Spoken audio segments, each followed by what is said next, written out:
Hi everyone, my name's Pooja and I'm the Secretary of the Australian Book Design Association, and on behalf of the Geelong Regional Library Corporation and Geelong Design Week, I'd like to welcome you to tonight's event, Compelling Book Design Rethinking the Cover. I wish to acknowledge the Wadawurrung and Eastern Maar original owners of the lands on which these library services operate. We pay respect to their elders past, present and emerging. We acknowledge and celebrate First Nations people of this land as the custodians of learning, literacy, knowledge and story. So before I kick off, can I just make sure that everybody's phones are on silent, please? That would be great.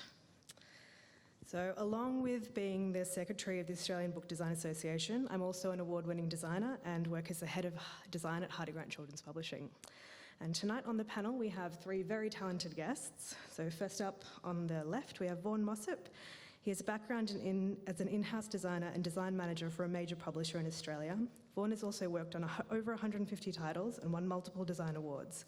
In 2020, Vaughan founded Some Kind Press, a groundbreaking publisher focused on giving back to the community. To date, Some Kind Press has raised over $350,000 for struggling hospitality venues during the pandemic.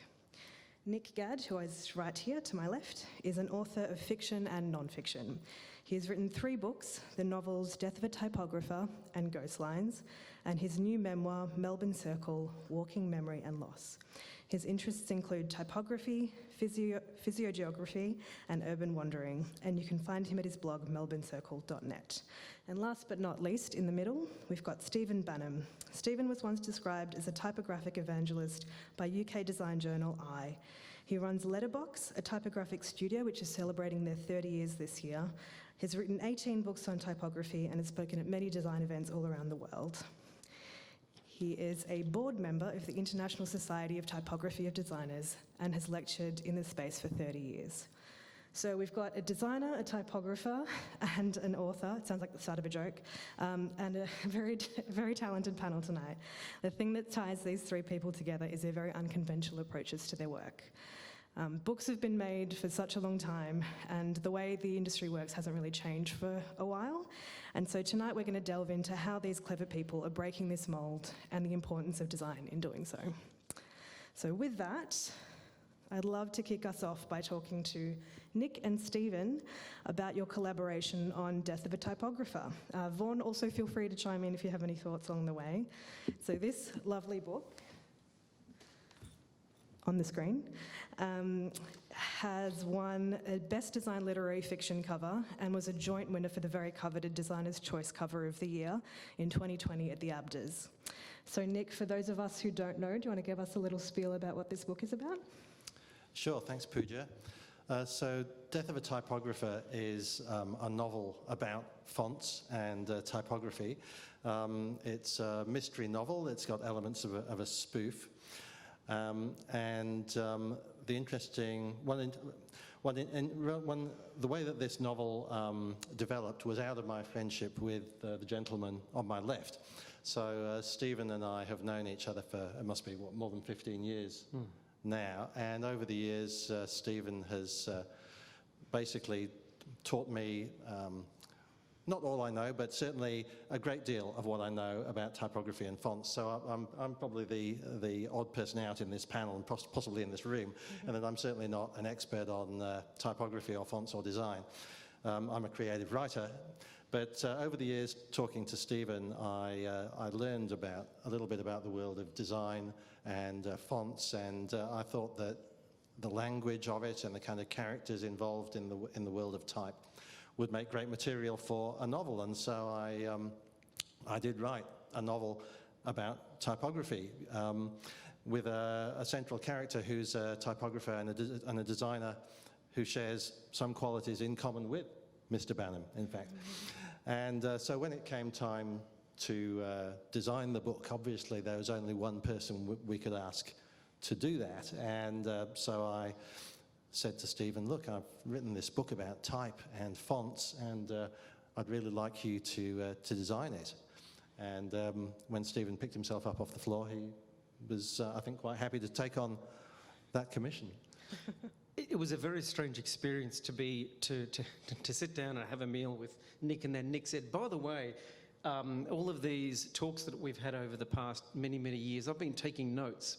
and I've been taking notes and notes, and I've actually written a book about our discussions, and the book is going to be coming out very soon. And he opens up a bag and throws down on the restaurant table this massive manuscript. It was 100,000 words. Yeah. And I was like, Christ Almighty! Like someone's written a book about these discussions that we've had.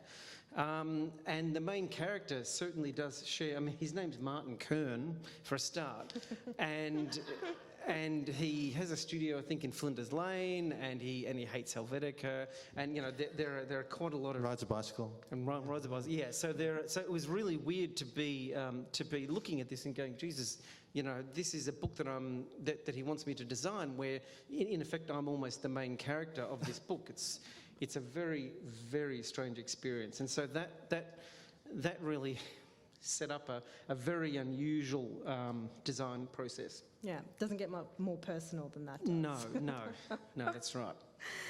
So the cover is like very simple and very graphic. Yeah. And very arresting. Well, this is my little slide set. So that's the front cover, and basically the idea behind the cover for Death of a Typographer is the same idea that I had when I came up with my own book. This is a book that I wrote for Thames and Hudson back in 2011 called Characters.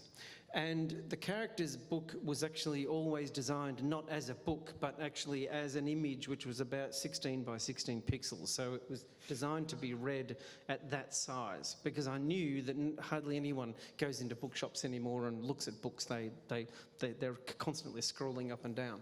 So that's the process that I undertook for that. If we go to the next slide.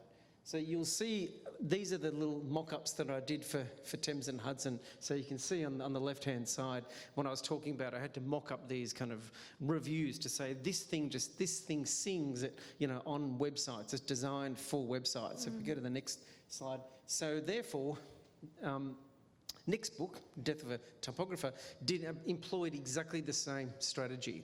And this is a larger belief that I have around book design. This is my own theory. I should point out it's not a it's not an industry surveyed academic study, although I probably should do one of those. But the idea of this sort of reductivism in design.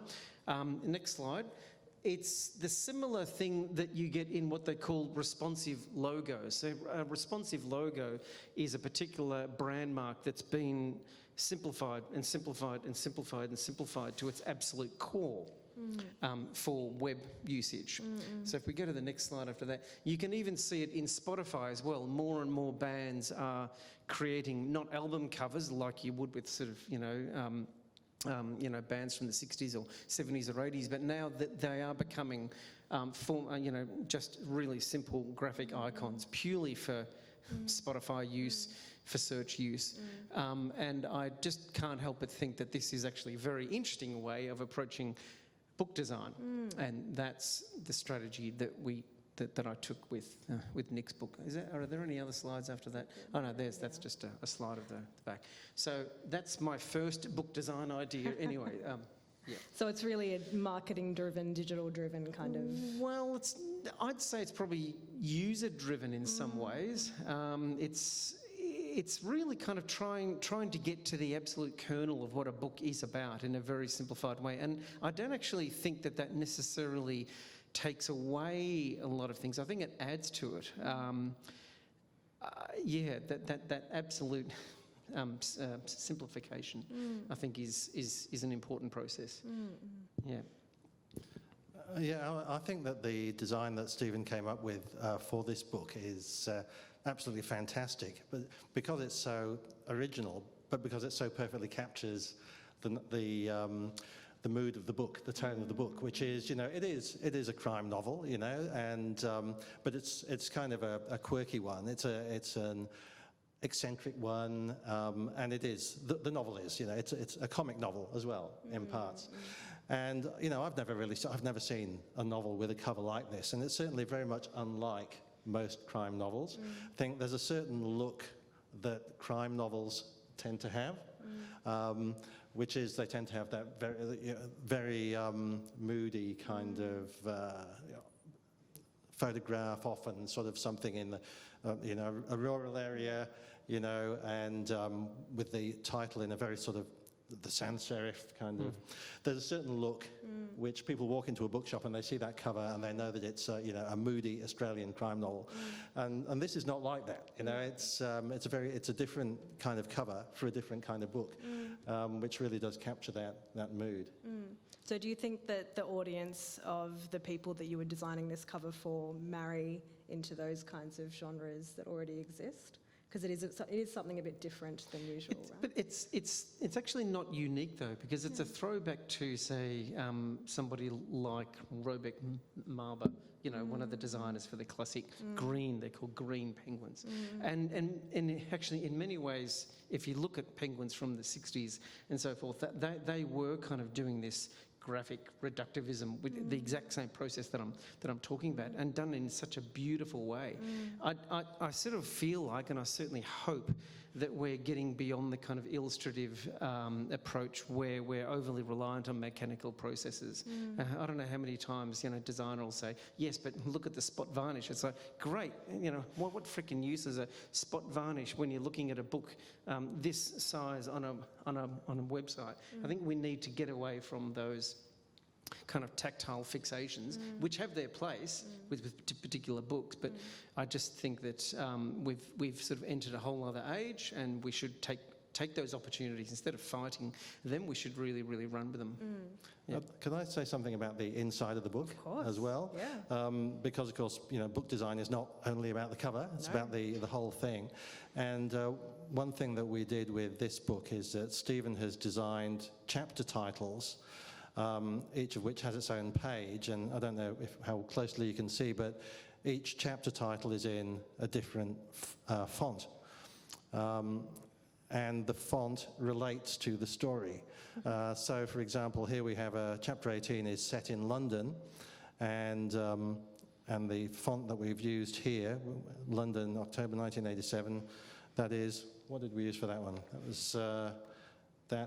they're all listed. That is Underground Book.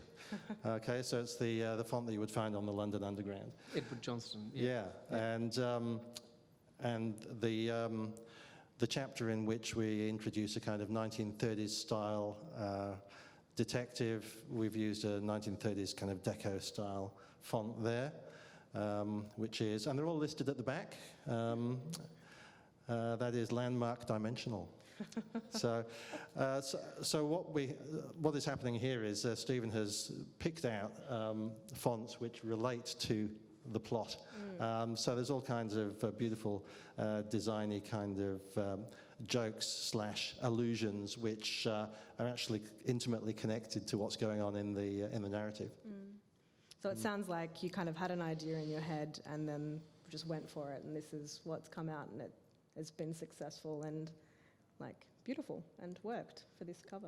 And it's very easy and cheap to produce too. Yeah. I mean, that book was done for a ridiculous, as in ridiculously small amount of money, not ridiculously big amount of money.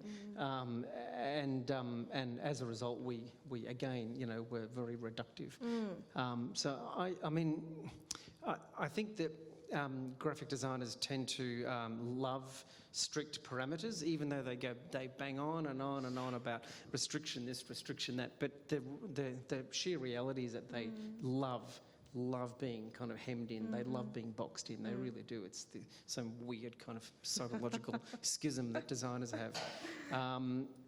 So I think, as I said before, I think embrace this new language and this using new technologies and new mediums. There is just no use having some dense cover that scale. Yeah. I have a question leading on from what you've just said about able to be cheaply produced. So it's published with Arcadia, who's an independent publisher. So have you, both of you, this is a question for both of you, working with an independent publisher, have you found that there's difference between that and a more commercial publisher in terms of advantages and disadvantages, both in design and as an author as well? I think, yes, so it's Australian Scholarly Publishing, and their fiction imprint is Arcadia. And yeah, they're a small independent Melbourne publisher, and that's part of the reason why they probably picked up the novel in the first place, because it's a fairly unusual kind of book, and major commercial publishers did tend to say, we're not sure how we can market a mystery novel about fonts. But an independent publisher is able to do a smaller print run. And an independent publisher is also able maybe to take a few risks with the design and also when I said to them, well, I really would like Stephen to do this, after Stephen had agreed, and the publisher said, great, we'd love to work with Stephen, whereas a major publisher would probably have not allowed the author that kind of freedom. Yeah. And I think the success of this book is that nexus between designer and author. I mean, I would love to think that this is a great model for other books, but to be honest, there's not that many instances of this, so I completely am aware of the fact that we can't cast this as some sort of, utopian vision for the future, that all designers and authors should secretly record each other's conversations. And For 15 years. Yeah, exactly. So one book every But it does show that there can be these beautiful intersections between that. And I would also say for the designers out there as well, it's important as a designer to write as well, if we're talking about those relationships. Incredibly important. Anne Burdick, who's a design theorist, she says, that designers should write not to become better writers, but to become better designers. You need to understand what it's like to be on the other side of that counter. It's really, really important, and I think that's No. It is really, really important. Yeah. I was just scratching my face. This is a fantastic segue, isn't it? It's a fantastic segue. I was just going to say there's a real trend in designers now heading up their own imprints within publishers. Yeah. So Mark Campbell at HarperCollins has now started his own imprint within HarperCollins, and it's all about design-led publishing. And there's going to be more and more of those popping up. Yeah, there's definitely two ways to approach something in the publishing industry, and yeah, there's pros and cons to both, and yeah, you achieve a beautiful result in the end both ways. But as a lead-in to that, so we're speaking of independent publishers, I feel like Some Kind Press definitely fits into that space relatively well. And on your website, you talk about it being a groundbreaking, crowd-funded and community-focused micro-publisher. So do you want to let us know what that Really means? rolls off the tongue. Know about the publisher? Yeah. Tell us about Some Kind Press and how it started. And how it started. Okay. So I'll try not to take up too much time. Basically, when COVID hit, I was freelancing and I lost all my work pretty quickly. And a lot of my friends in the hospitality industry that I knew, because I'd been designing cookbooks for years, they were in a spot of trouble, as you all know. And I thought, well, to help them out, I know how to make cookbooks, so I can make small, cheap cookbooks, paperbacks, crowdfund them, and then use print on demand to only print what we need, and then flip the publishing model on its head a bit and give majority of royalties to the author rather than to the publisher. And we'd do that to raise money, and yeah, that was the idea. And we started with 2 Geelong places, the Geelong West Social Club and Taco's Y Liquor. And I thought we'd make a couple of hundred and, I'd go on to the next freelance gig. But it kind of blew up, and now I think we've sold somewhere around 30,000 and have raised around about $350,000 for hospitality venues, and now have a series in Los Angeles and Tokyo. It's taken a lot of places. Yeah, Blown up. yeah, a lot of Zooms. talking about flipping the publishing model on its head. So you obviously worked at a publishing house before you started Some Kind. Is that a thing that you did intentionally? Like you saw the downfalls of something like a publishing house and then actively worked to figure out how to do it differently, or? Yeah, I wouldn't say it's a downfall of a publisher, because the publishing model hasn't changed in so long because it works. It makes a lot of money. I think the yearly revenue of a publisher, or publishing as a whole, is more than the NBA, NFL and Major League Baseball combined, and they've got players on 80 million a year. Yeah. So it works. So I've got nothing against that. I just don't think that it's set up to be able to be very charitable. There's always been a bit of a fight between authors and publishers and how much royalties they deserve. And because of the nature of our books, we are able to give a lot back. I mean, we still need to get paid, but still trying to find that balance. Yeah. I wanted to touch on the series that's probably been the most successful from Some Kind, which is Takeaway. And it's been longlisted for Best Design Series at this year's ABDAs, which is very exciting. And it's a small format book, grayscale internals. It's very different to any kind of cookbook series or just series in general that are out there. So I just wanted to know your creative process in trying to figure out why you were going to publish something in that way. I think, so it was one of those design briefs that the format informed the design a lot more. We know, I knew they needed to be cheap. So the paperback was a thing, print on demand, obviously, because I had no money, so I didn't want to invest in, making 10,000 books and then hoping they sell. And also, I wanted to raise as much money as possible, so the best way to do that is to make them look like a collectible item, to make them look like a series, to encourage people to buy across the collection. And I found the best way to do that was to take influence from a lot of, best-selling titles, obviously Penguin Classics, things like that. And then I figured out a illustrative style that would champion the venue itself. So normally cookbooks will have, food on the cover because a lot of publishers are quite literal, and they think if you see a cookbook without food on the cover that you won't know it's a cookbook. What is it? Yeah. So I looked at a lot of kind of 60s architectural illustration styles, and I replicated a illustration style that would run across the series, and yeah, it worked. What you told me a little while ago, and which I find fascinating, is that you don't have any creative control about the process once it starts. Like, you just let it go. Yeah, I don't. So, kind of what Stephen was talking about before, but he's a real designer. Is that?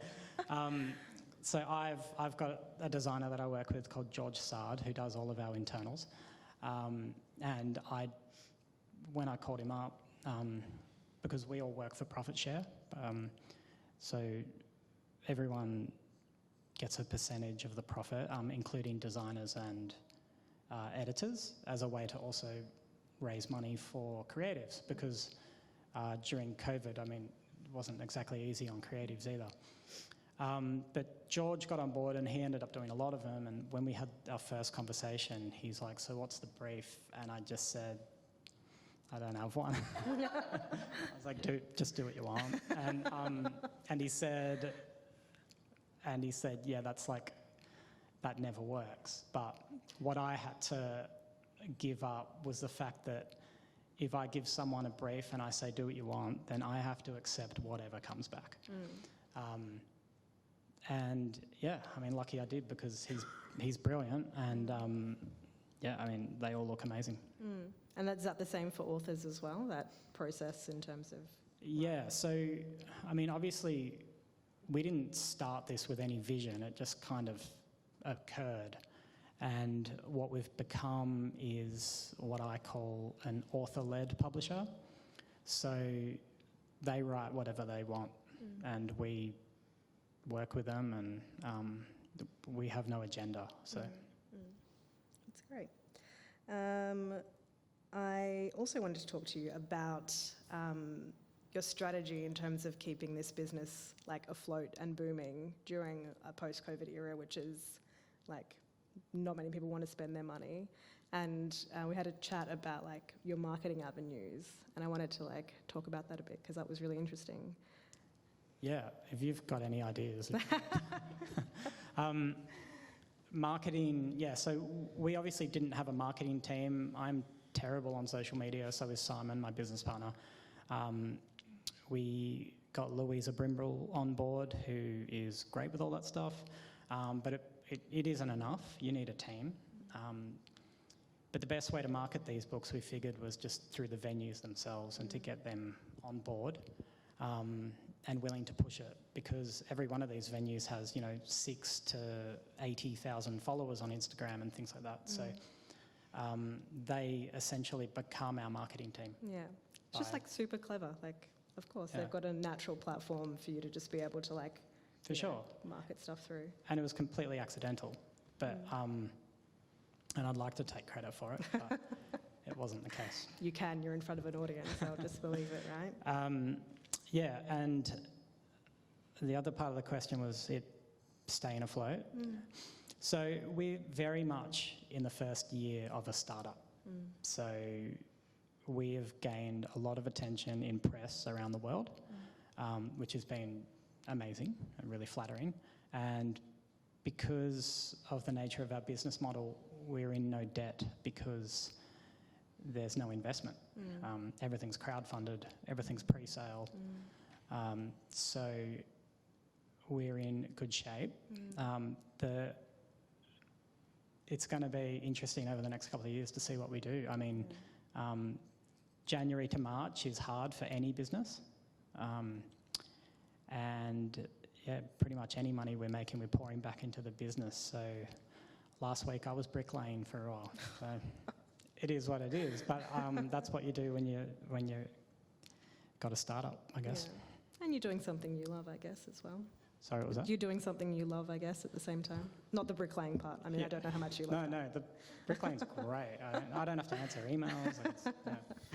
I think you're also very fortunate to be operating in a print-on-demand age, because I mean, all of my contemporaries who produced their own books in the 90s and early 2000s, every night they go to bed knowing that there's about 5,000 of their own books under their beds, so it's a good thing. Yeah, so and it also saves costs. We don't warehouse anything, I've got quite a lot of books in my home, but that's only because we now sell our backlist, so I need them for shipping. But yeah.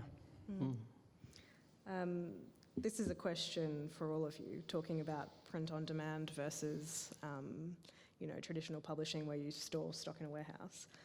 Do you see the book industry changing, considering all these new ways of working and how you guys have changed and your innovations in this industry? I think it's certainly helped my publisher, ASP, because, for the reasons of like not having to warehouse vast amounts of books.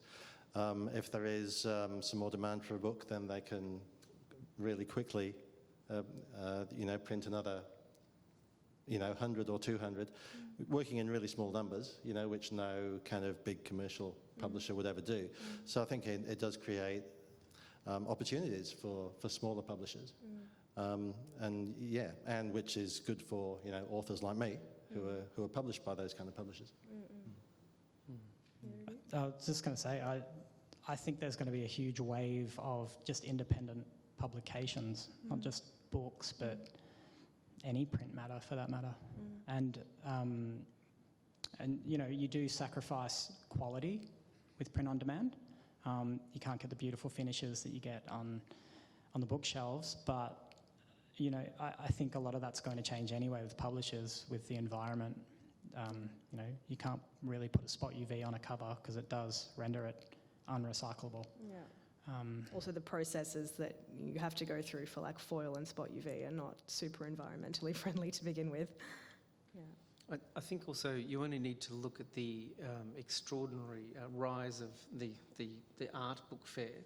Particularly, there's one at NGV coming up next week or this week, and I mean that just shows that there is an incredible appetite for alternative viewpoints and alternative ways of being able to produce books. You know, that the book cover does not have to have a cat and Eiffel Tower on it to sell. You know, we're so past that, and I just think that those fairs are really great indicators that there is this huge appetite for a whole huge range of approaches. So I actually think this time is the best I've ever seen in 30 years of producing books. This is just the happiest, wonderful times. I think we've got a lot to smile about.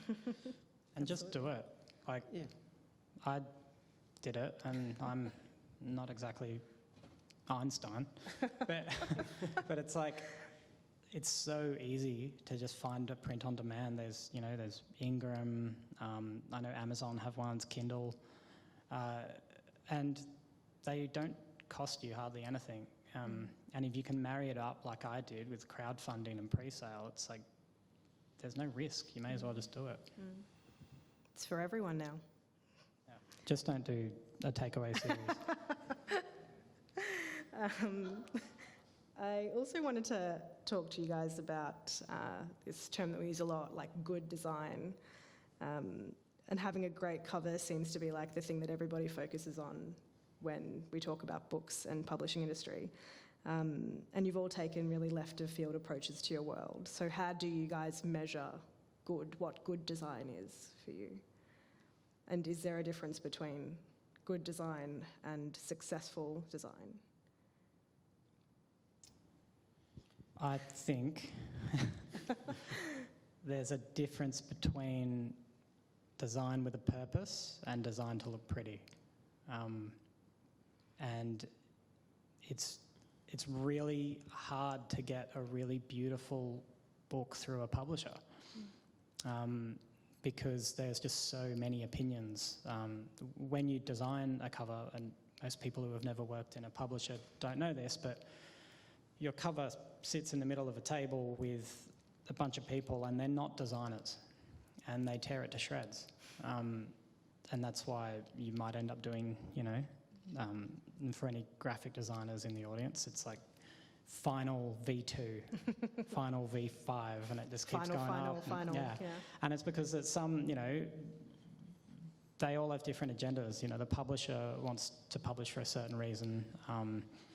Marketing team want to talk a certain way. Sales have a different opinion. Yeah. So it's good design is definitely a collaborative effort if you're working through a traditional publisher like that. But I think what this highlights though is the absence of the designer in that scheme. I mean, we should all be able to actually be present at those meetings and discuss the book in all of its way. You should always be able to articulate, stroke defend, stroke sell, whatever your design. I think it's absolutely absurd that the designer is taken out of this equation, and that just leads to this kind of aestheticisation of book design. A few years ago, I had a really depressing book design story. Sorry, I don't want to bring you down, but I can remember being involved with the ABDAs, and I can remember seeing all these great covers and thinking, oh, this is very, very nice.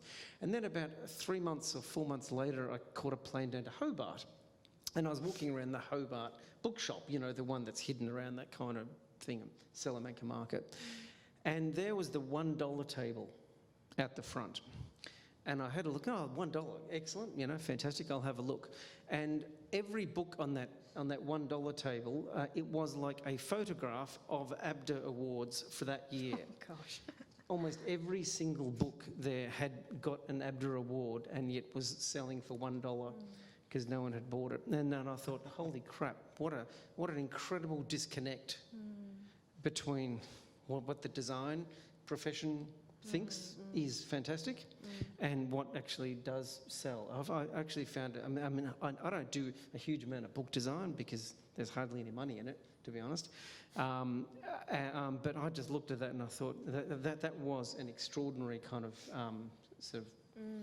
realisation. Well, imagine how the authors of the books felt about it too. Yeah, that's right.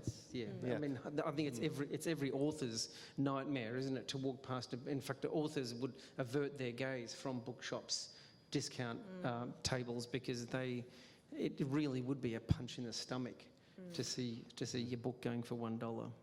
Yeah. Just from my perspective as a writer, I mean, my idea of what makes a good book design is one that does reflect and inform and in some way relate to and indeed connect with the meaning of the book and what is in the book and enhance it. And I think a lot of book design that I see around doesn't necessarily do that because it has come out of some process in the marketing department saying we really want this book to look just like that other book that came out last year, and that other book last year was a big seller, and we want people to connect on some subliminal level. We want to connect this new book with that old book, and that's why you get a whole lot of books that look the same. What happened in the case of Death of a Typographer was probably really very unusual in that it was a very close collaboration between the author and the designer, and pretty much nobody else was involved. Stephen, walked into the cafe with one concept, showed it to me. I said, "That's fantastic. That's exactly what we want." We took it to the publisher, and he said, "Yeah, that's fantastic." And lo and behold, and it goes on and it wins the Designer's Choice Cover of the Year at the ABDAs. And I kind of have a feeling that a cover like that would not emerge from a meeting with a whole lot of marketing people around a table. It came out of the relationship that Stephen and I have, essentially. It also comes out of a particular design process or practice where I only show one idea for every single project, whether it's an art piece, a book cover, whatever. Just show exactly what is in your mind, and that is it. This idea of spraying your brain across the table, as if you kind of. You're a worker at Smorgies or something, is absolutely and completely self-destructive. It is a stupid way of working. So Smorgies is quite a sore point for everyone in Geelong. Oh, sorry, have I touched... I was going to there is an example of, I just think it's an interesting case study of one of the best-selling books was Sarah Wilson's I Quit Sugar. And I think that, I might misattribute it here, but I'm pretty sure it was designed by Emily O'Neill, who is a great designer. She does amazing work. But I personally really don't like that cover. And it's just not me at all. And I would never design something like that. But it went on to sell heaps, so it worked. Yeah. So I don't think you can say it's bad design. It's designing to a brief. Yeah. It's this interesting conundrum. I don't know. It's serving a purpose. I think that this brings up an idea that I've had for years, which is that they should hold design awards about 5 or 10 years after something's been produced, because then you can truly assess its worth on multiple levels, not just the aesthetic ones. And I think that would be far more interesting, far less exciting, but far more truthful. I think it is changing a little bit as well. I mean, you see that Ottolenghi's simple and a lot more minimalistic covers are coming out, which hopefully isn't just a trend, it's a movement. We'll have to wait another 5 to 10 years to see how that goes, I think. One question that I wanted to ask as well, which we kind of touched on before, was in terms of applying constraints to a brief and how that sometimes creates a more interesting or unique design as a result of that. What do you guys think? Open brief or constrained, restricted brief? You or me? No, I think really good constraints are very constructive. But I do believe that if you give an open brief, you have to accept whatever they give you.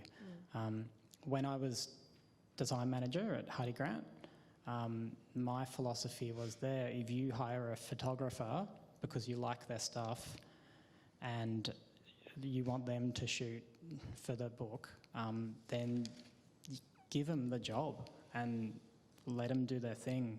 And you might get some things back that you don't like, but it's not about you, it's about them. It's a collaboration after all. Yeah. Yeah, I think just the whole notion of an open brief is for the graphic designer this extraordinary kind of fantasy. I think it's this thing. It's a little bit like the idea of utopia. We were talking about the notion of utopia. We were talking about utopia as we were driving down to Geelong. So there we go. And just this this state that you wish for, but in fact you're completely repulsed and terrified by all at the same time. So I think graphic designers do slightly kind of deceive themselves by loving an open brief. When they're actually confronted by it, they run a mile. Yeah. But this was kind of an open brief, wasn't it? It was, but yes and no, because I mean it had a very restricted timeline. It had a very restricted budget, that's for sure. Very extremely minimal budget, yeah. Yeah, and it was about fonts, so you're on pretty safe ground there, I'd say. So Finance plays a big part in that as well. Yeah, that's right. That's a constraint. Major constraint when you're designing? It's a constraint or an opportunity, to be honest. I think we constantly need to flip this stuff. Like, for example, timelines. I love tight timelines, absolutely love them, because it forces you to really refine and focus. This idea of a long timeline is just crazy. It's just, I'll grab your card after this. Well, it's a bit like, sorry, I mean, we're sort of opening up here, but you know, like when you have kids, right? All of a sudden you realise, Christ Almighty, how did I have the time to do this and this and that? You become extraordinarily organised and focused and amazingly sort of organised, but it's because you've kind of recalibrated your brain to that, and it's all the better for it. So I'm sure you'd agree. I'm a mess. I have 2 young kids. I can't believe I'm here. But yeah, no, you do. You can't believe what you were doing with all the time. But I mean, the open brief, when I gave it to George, I did understand that, man, you better be good. Lucky for you, he is. Yeah. At this point, I reckon we'll open it up to the floor and see if anyone has any questions for the panel. This gentleman right here. Do you want to wait till the mic gets to you? Thanks. Yeah, look, my name is Hugh Kingsley. I'm very interested in your... sorry, I can't remember your name. Vaughan. Vaughan, thanks, Vaughan. What you're doing, and I've got one question which is about shipping. So with your model and single books, how do you make it possible to compete with the likes of the Amazons when it comes to shipping? You don't. You can't. They're just...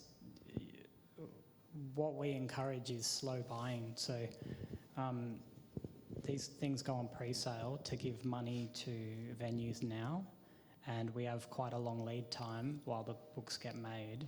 And then we ship them out as a big package. So we tally up all the pre-sales. It might be, 1,000 or something, and then they all get shipped. But you buy a book, you won't get it for 3 months.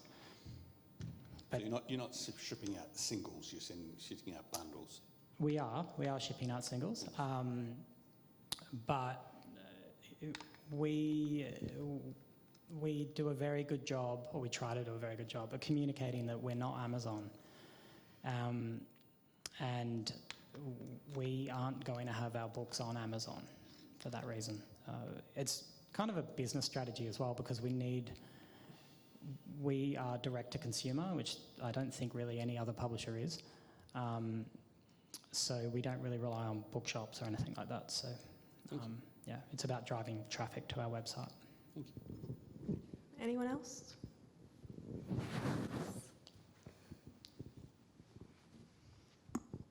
Sorry, hi. My name's Ellie. I just have a question for Vaughan as well in regards to your takeaway series. Just to get a little insight into how exactly the restaurants, like how you picked the restaurants that you chose to work with and how it evolved from the 2 local Geelong to some quite obscure ones and then all across overseas. So obviously it wasn't a plan. We did those first 2. I worked on Aaron Turner's Igni book, which is a Geelong restaurant.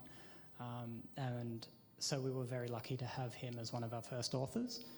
Because of that, Pigeonhole in Hobart jumped on board. We reached out to Jay by DMing him on Instagram.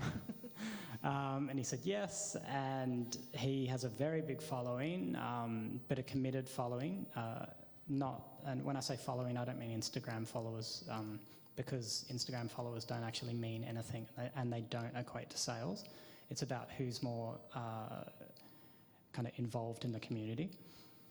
And then from there, we focused on getting curators. So for LA, we have a cookbook store called Now Serving, and they have everyone from Alison Roman to David Chang doing like weekly kind of interviews with them and things like that.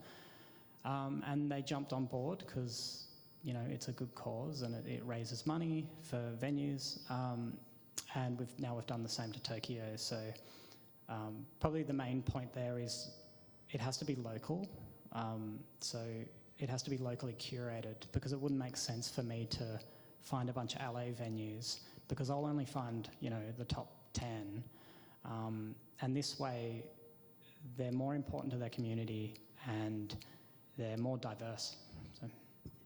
That sort of is why I asked the question, is because you have an obscure Central Coast restaurant on there, and it's actually my hometown. So, are you from Wai Wai? I am. Oh, okay. How did that happen? They just reached out to us over Instagram, and we thought they looked cool, and there's very little rhyme to reason here.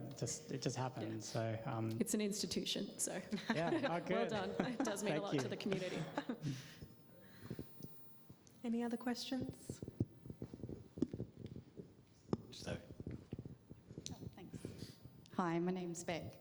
I'm just wondering, how important is a sustainability perspective in the printing process to modern designers?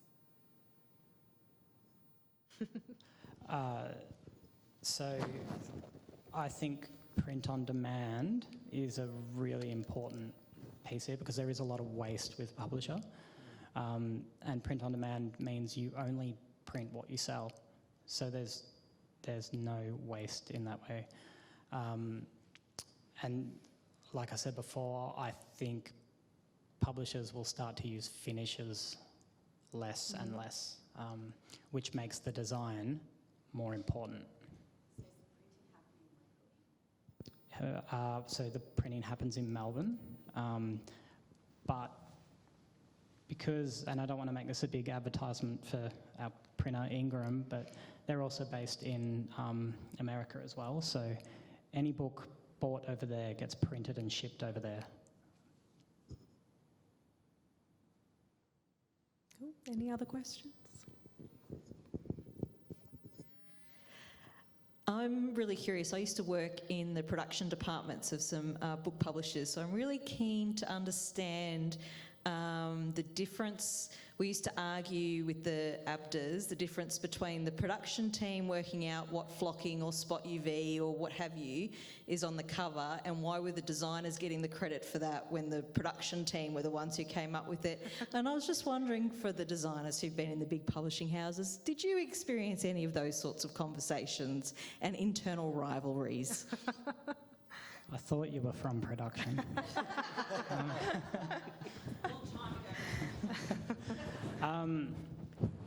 I have tremendous respect for the amount of just emails that a production person has to deal with. Absolutely. In a big publisher, obviously you're dealing with China, and it's a bit of a nightmare. As far as who gets the credit, I don't know.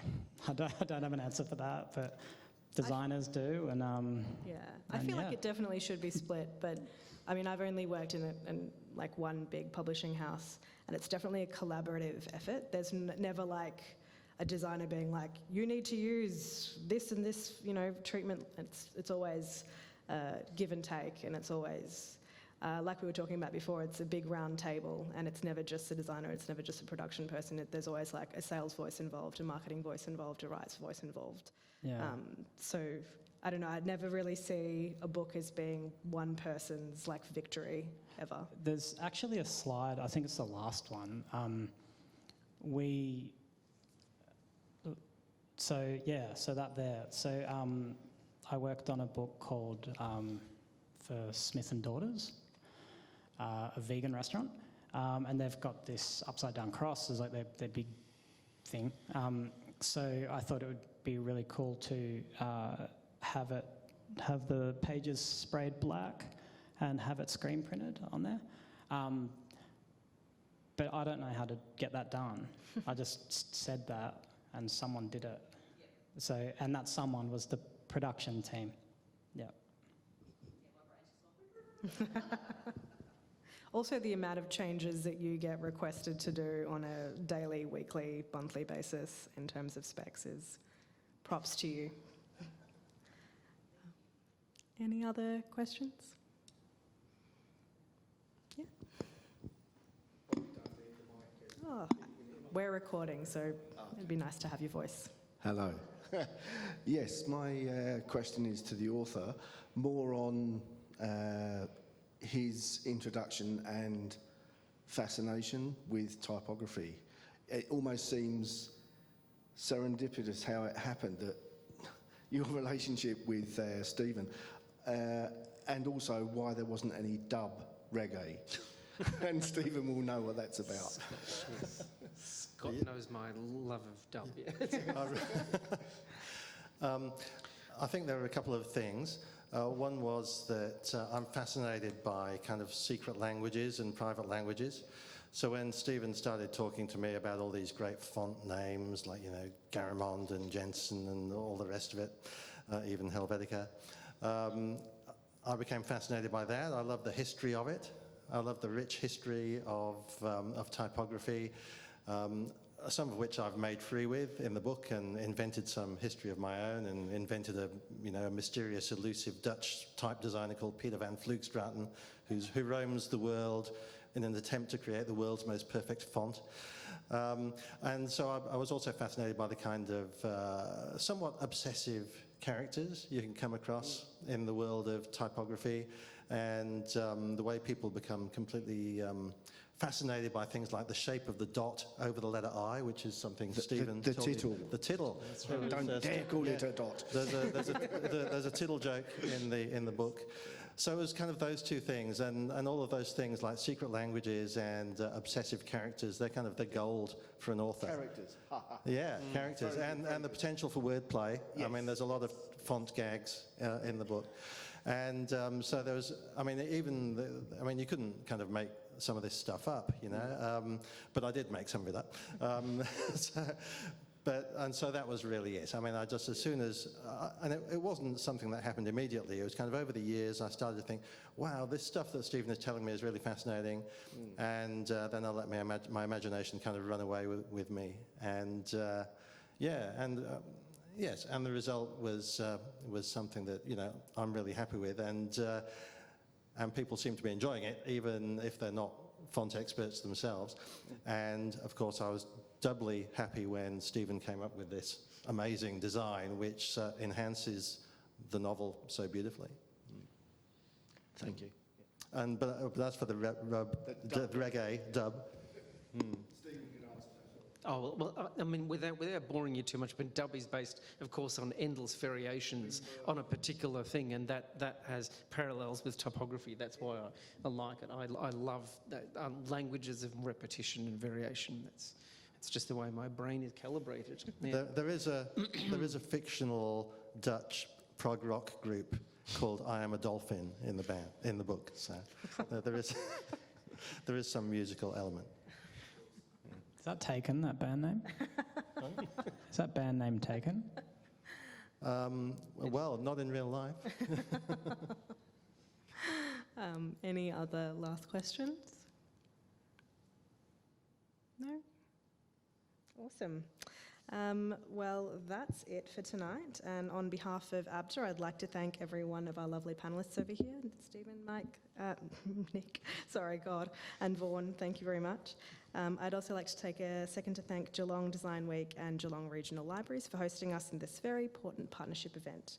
And if you're interested to know who the best and brightest designers are in this year's Australian Book Design Awards, please tune in on June the 24th to our free digital broadcast.